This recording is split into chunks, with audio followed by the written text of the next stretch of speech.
from you, Lord.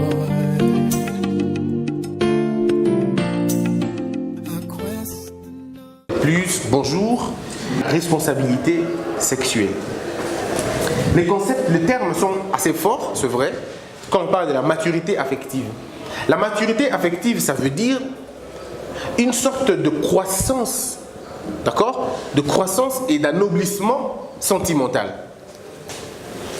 L'homme a toujours eu des problèmes au cours de sa vie à cause de ses sentiments, de ses émotions. Ça veut dire de sa qualité, de l'appréciation du monde. D'abord de lui-même et puis de l'autre. Il est difficile pour tenir si vous n'avez pas beaucoup d'amour pour vous-même. Mais vous ne pouvez pas avoir de l'amour pour vous-même si vous ne passez pas le temps avec vous-même. Il faut d'abord commencer. L'homme doit commencer à connaître une personne d'abord, avant tout. Et cette personne, il se trouve être que lui-même. Ça veut dire, tant que tu n'apprendras pas à te connaître, tant que tu n'apprendras pas à t'apprécier, tant que tu n'apprendras pas à t'aimer, tu ne pourras jamais développer en toi un sentiment de grandeur ou un sentiment d'amour pour toi-même. L'amour, en réalité, vient quand on se connaît, quand on apprécie la valeur de quelque chose, n'est-ce pas qu'on développe l'amour pour la chose en question. Les diamantaires ou les diamantifères, je ne sais pas moi comment vous les appelez, ces gens-là ont développé un amour du diamant. Pourquoi? Parce qu'ils connaissent la valeur du diamant. Le pétrolier n'a que faire du diamant, il s'en fout de tout, il s'en fout. Avez-vous déjà vu un pétrolier défendre le diamant? Il n'en a pas besoin. Pourquoi? Parce qu'il n'est pas diamantifère, c'est un pétrolier. Un chauffeur aime beaucoup plus sa voiture que le pain que la maman vend. D'accord? Parce que quand tu vois le pain, ce n'est pas pour vendre le pain, c'est pour consommer ce pain-là. Mais vous allez le voir prendre soin de son véhicule parce que pour lui, c'est un outil de travail. Il en est de même. Mais maintenant, le monde dans lequel nous vivons, nous avons des hommes et des femmes qui ne s'aiment pas. Pas de leur faute, parce qu'ils ne se connaissent pas. Voilà pourquoi vous voyez les femmes, c'est bradé. Vous voyez pourquoi les hommes, c'est bradé. Vous allez voir des femmes et des hommes en train de pleurer, de quémander l'amour. Elles font tout pour qu'on les aime ou ils font tout pour qu'on les aime. Ils sont prêts à donner de l'argent pour ça. Ils sont prêts à s'investir. Coréens, ils peuvent même se tuer. Ils perdent la raison. Ils veulent qu'on les aime. Et quand on ne les aime pas, ils ont tendance d'être retirés de la société. Ils peuvent même se donner de la mort. Que Dieu pardonne toutes ces personnes-là. C'est quand même compliqué parce que ces gens-là ne se connaissent pas en réalité. Je ne suis pas en train de dire ici qu'il y a un homme qui survivra seul au monde. Non, nous avons tous besoin d'être aimés. Parce que l'homme est un animal social. Il a besoin de la société, il a besoin de ce qu'on appelle la sociabilité. Mais il ne faudrait pas que cette sociabilité-là, cette envie d'être aimé, dépasse votre raison d'être aimé. Est-ce qu'on a compris la différence entre envie d'être aimé et raison d'être aimé? La raison pourquoi je veux quand même, parce que je crois que je suis important pour l'autre, je crois que je vais accomplir quelque chose pour l'autre, je ne suis donc pas une charge pour lui. Vous comprenez? Donc je raison quand même. Mais l'envie d'être aimé, ça veut dire que je veux m'abandonner entre tes mains et fais de moi ce que tu veux. Et ça, ce sont les amoureux idiots qui disent ça, excusez les termes. Ils veulent ça. Fais de moi ce que tu veux. Aime-moi à ta manière. Et puis vous allez voir les gens souffrir après. Celui qui t'aime en sa manière ne t'aime pas en réalité. Parce que pour t'aimer, on doit t'aimer en ta manière à toi. Parce que tu es une porte qui s'ouvre selon que toi-même tu veux. On va te faire manger les nounes alors que tu ne manges pas les nounes. Et tu dis, tu manges au nom de l'amour. Au nom de l'amour, tu au nom de l'amour. On ne fait pas des bêtises, entre guillemets, au nom de l'amour. Si c'est ça l'amour, alors c'est de la bêtise. Ce n'est pas ça l'amour. Vous comprenez? Et ça commence dès le bas âge, quand on n'a aucune idée sur soi, quand on ne connaît pas, quand on pense que nous allons nous découvrir dans l'autre. Il faut que l'autre me fasse découvrir le monde.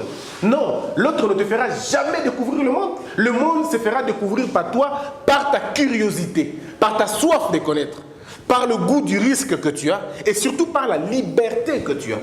Beaucoup n'ont pas de liberté, beaucoup n'ont pas assez de liberté, beaucoup ne sont pas assez, je dirais, forts pour tenir, pour résister. Et c'est là le problème. Aussi longtemps que vous n'avez pas développé cette connaissance de vous-même, on va vous marcher dessus. On vous fera des chantages affectifs. Si tu ne me donnes pas ça, je te quitte. Si tu ne me fais pas ceci, je pars. Si tu ne me fais pas ça, je pars. Si tu ne fais pas, si tu ne fais pas, si tu ne fais pas. Et parce que tu n'as pas développé la résistance personnelle, c'est que tu vas être là en train de céder à tout. C'est pourquoi vous avez des hommes qui jure. Mais il trouve sa femme, il ne part pas. Ou il trouve son homme, il ne part pas. Et vous dites, bolingo, le Kémingi. Non, il n'y a pas de bolingo. Parce que ces messieurs-là, quelques temps après, 5 ans, 6 ans après, quand il rompt la relation finalement et qu'il a épousé toutes les voies de recours, il dit, mais comment je tenais à ça? Voyez-vous? Je vais vous dire la vérité, l'amour c'est la drogue la plus commerciale au monde aujourd'hui. C'est la vraie et la véritable drogue. Une fois que tu es dedans, tu as dit bonjour à la déception, bonjour à la trahison, parce qu'on peut te vendre le pain, on te dit que c'est du chocolat, et tu achètes quand même. Quand tu aimes sans raison, sans la tête, on te vendra du lapin, on te dit que c'est le lion. Et tu vois ces longues oreilles, tu penses que c'est sa perruque. Tu dis, où ce lion est doux? Parce que tu crois que c'est de l'amour, en réalité, ça n'a rien à voir avec de l'amour, c'est du bluff. L'amour, vous avez deux personnes qui viennent ensemble, mais ils n'ont pas la même idéologie, ils n'ont pas les mêmes intérêts. Ah oui, c'est comme quelqu'un qui est dans une forêt, on est à deux, on voit un très gros arbre, chacun a son interprétation de l'arbre. Moi, je prends cet arbre pour en faire du papier. Non, moi, je prends juste pour faire une usine de cure-dents. Chacun de nous a sa manière de voir les choses. Chance et heureux à celui qui va le faire tomber en premier. Et c'est tout. La capacité d'un homme idiot, résume à la capacité de baisser la jupe d'une femme. Ça, c'est les idiots. Ils sont très forts dans ça. Ils ont toutes les techniques, ils ont développé toutes les techniques. Comment je baisse la jupe d'une femme très rapidement sans qu'elle ne s'aperçoive. Et la capacité d'une femme idiote, c'est comment sortir l'argent de la poche de ce garçon avant qu'il ne s'aperçoive. Et vous entendez des termes, Koshina, Kolempa, Kolonga, bon, Jenda. Et vous entendez des choses comme ça. En réalité, c'est que les gens se sont trouvés dans une situation d'embrouille totale. Tout part au niveau d'eux-mêmes. Ils ne se donnent aucune connaissance d'eux-mêmes. Parce que dis-moi, si tu connais la valeur de ton pantalon, tu choisiras où poser tes derrière. Oui ou non? Si tu connais la valeur de ta veste, tu choisiras où te mettre. Parce que tu vois déjà comment tu auras mal après. N'est-ce pas? C'est comme ça. Quand tu connais qui tu es, tu n'achètes pas n'importe quoi. Et tu ne t'embarques pas n'importe de quelle manière. Même quand quelqu'un vient te dire tous les beaux mots du monde, tu ne t'embarques pas. Parce que tu sais qu'est-ce que tu vaux.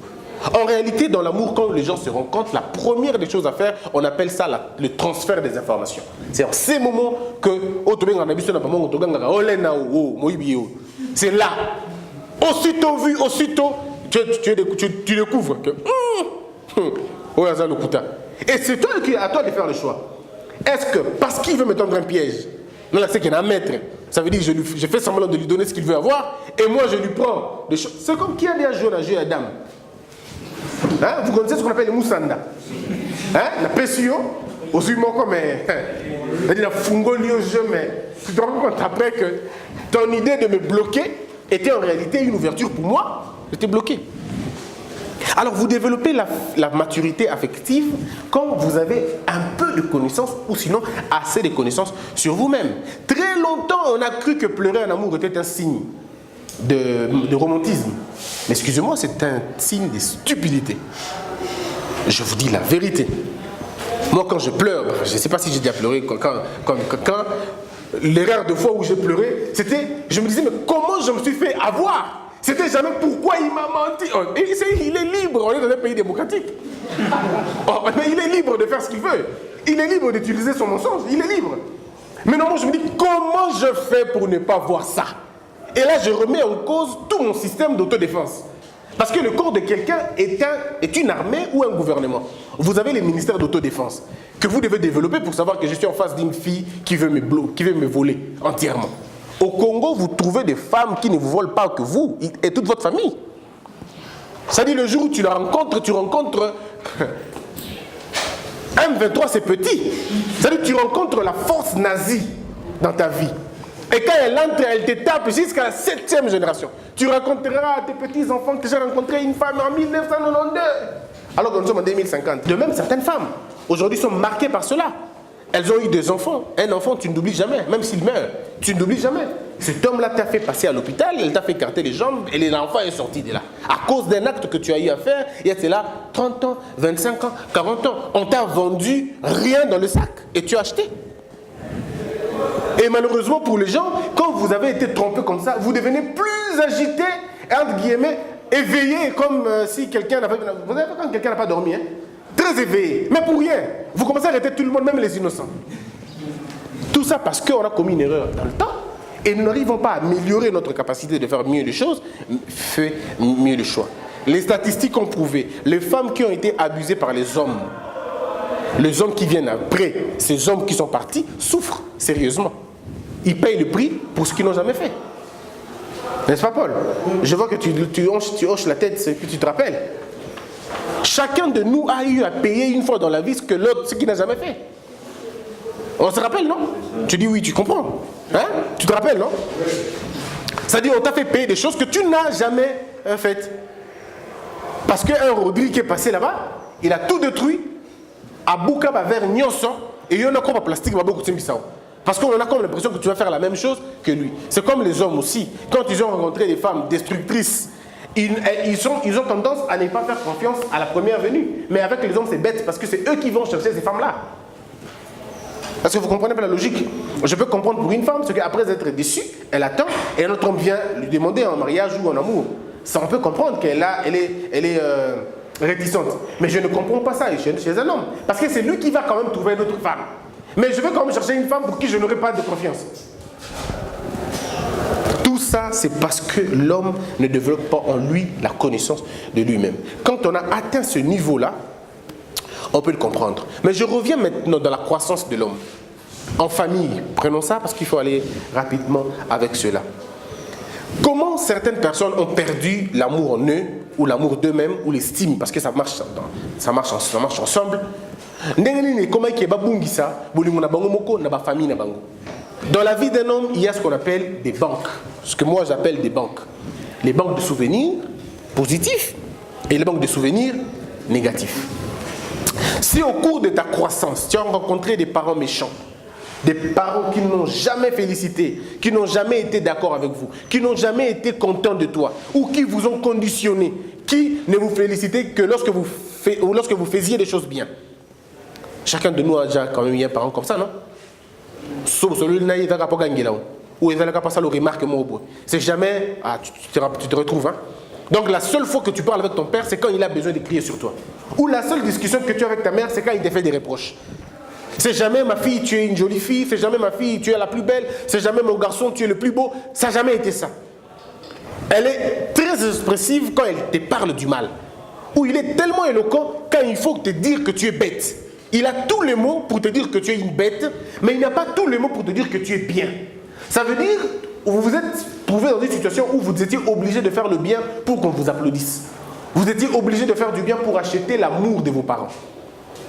Et certains enfants, même quand ils font ça, après avoir fait une bonne chose, il vient quand même voir son père. Il regarde les yeux de son père, s'il sera content de lui. Mais il trouve un silence et il est étouffé en lui.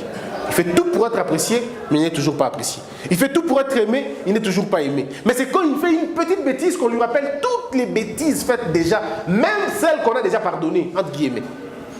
Donc vous vivez avec des parents rancuniers par exemple, des parents non regardants, des parents moins affectifs. Ça développe dans un homme les sentiments de ne pas être aimé, les sentiments de ne pas être couvert d'amour.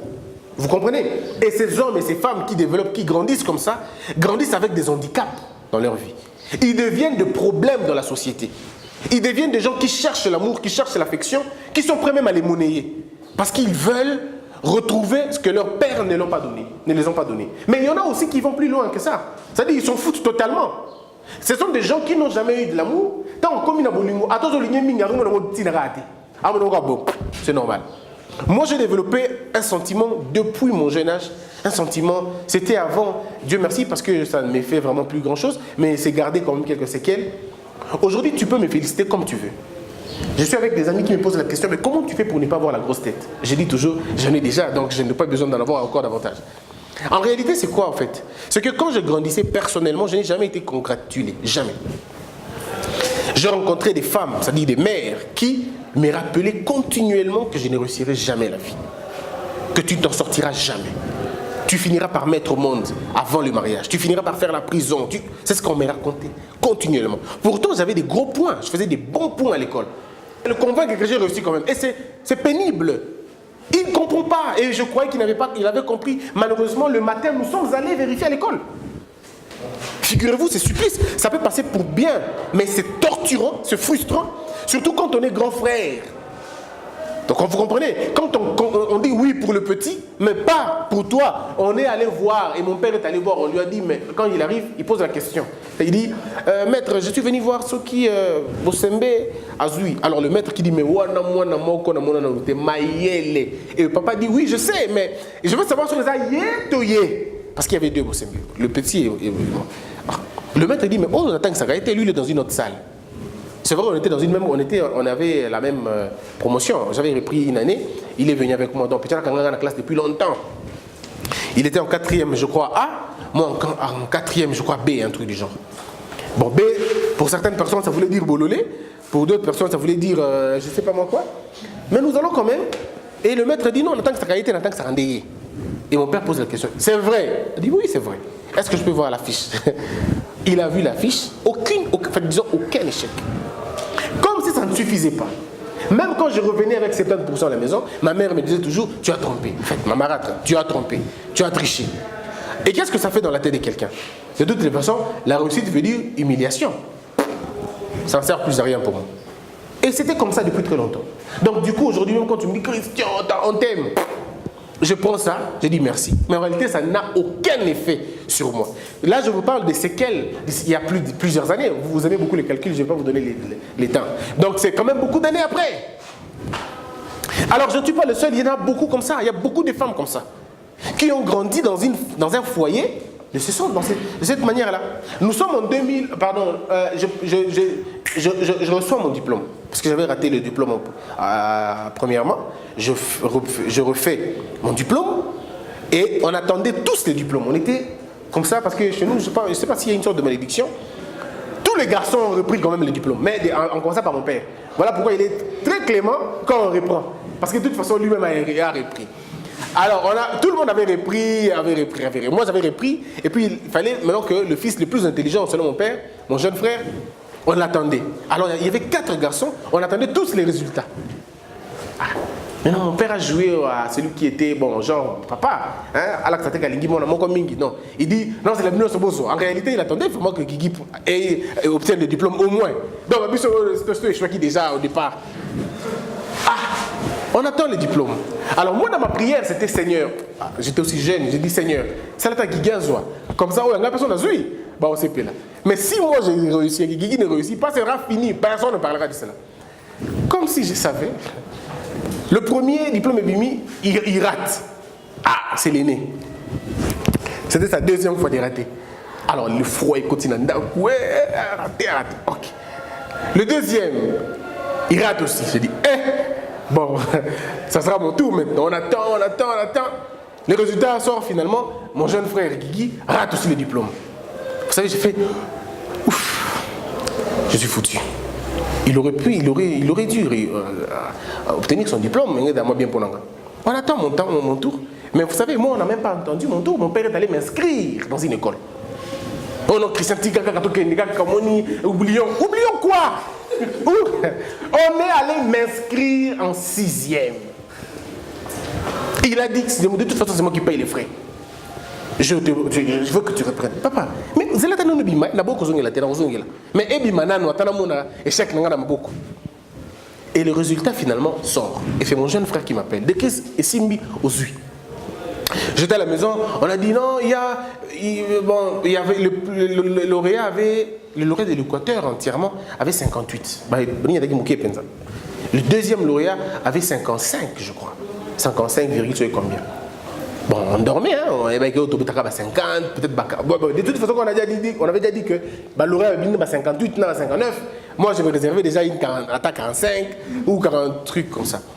Et on m'appelle au téléphone, Christian, tu es le lauréat de l'Équateur. Deuxième lauréat de l'Équateur et premier de ton école. J'ai dit, comment j'annonce à mon père qui a les idées de m'inscrire dans une école? Il va penser que je l'insulte. Bon, je vais quand même. À notre époque, c'était les journaux. C'était pas comme aujourd'hui. Je suis allé voir mon père, je lui fais comprendre. Vous savez, mon père me dit, je ne suis pas très sûr, Christian, tu sais, en attendant que les journaux viennent, que les journaux apparaissent, pardon, il y a rien à son école. J'ai dit en tout cas, papa, j'ai beaucoup d'amour pour toi, je te respecte aussi beaucoup, mais cette fois-ci, tu vas aller seul.